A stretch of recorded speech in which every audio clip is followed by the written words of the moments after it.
Here's my family walking through the airport in Sydney.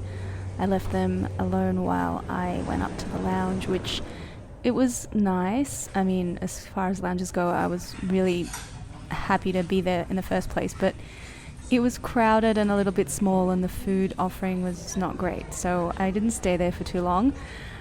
This is me walking through the bridge on the way to the airplane, and my kids were going to economy, so they were like, "Hey, we see you," and I was like, "Yeah, I'm going to business, sorry, bye." I had this great window view, and when I got to my seat there was this little amenity kit, which was great. I didn't have to ask for one. There was heaps of legroom. I mean, I've just never experienced anything like this before. My bags fit under the seat like that.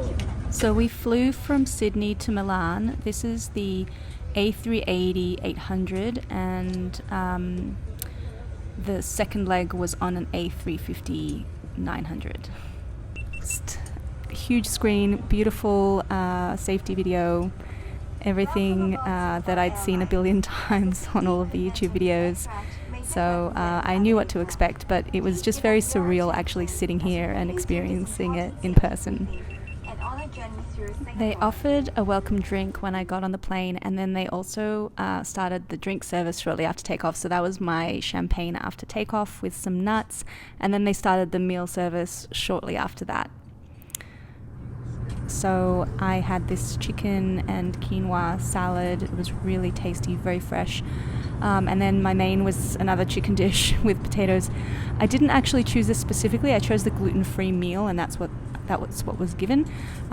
For dessert, I had some ice cream, which was absolutely amazing, with some fruit.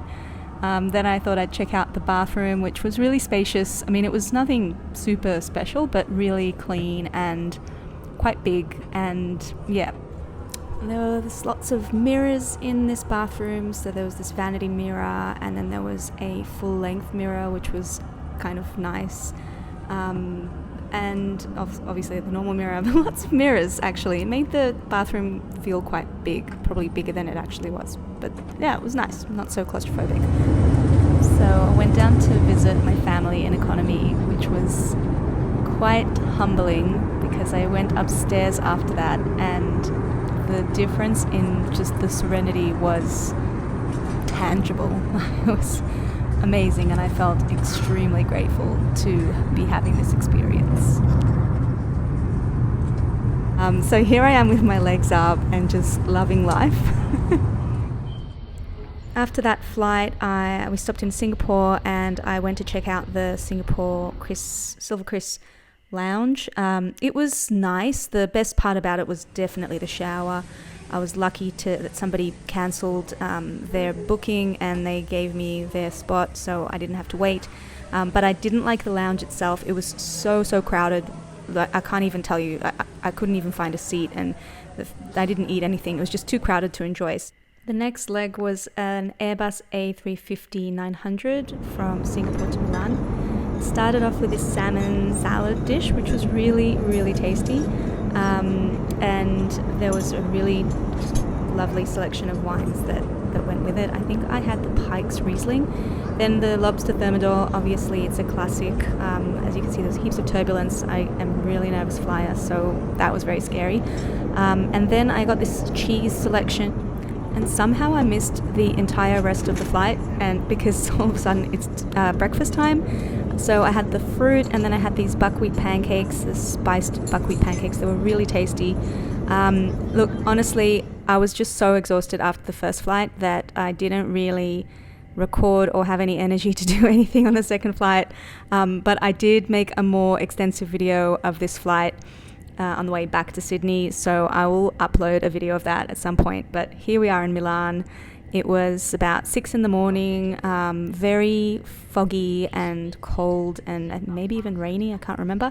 But yeah, this was back in December 2022, so just before Christmas. I think it was the 19th of December. So yeah, that's why I can't remember, because I'm now doing this voiceover in March 2023. But yeah, fantastic flight overall. I absolutely loved the service. The food was really good. The wine selection was just divine. Most of the wines that I chose were Australian wines. which are just amazing. Highly recommend the Pikes Riesling if you're a Riesling fan. But yeah, 10 out of 10 for this flight. Absolutely loved it. So we landed in Milan at about 6 a.m.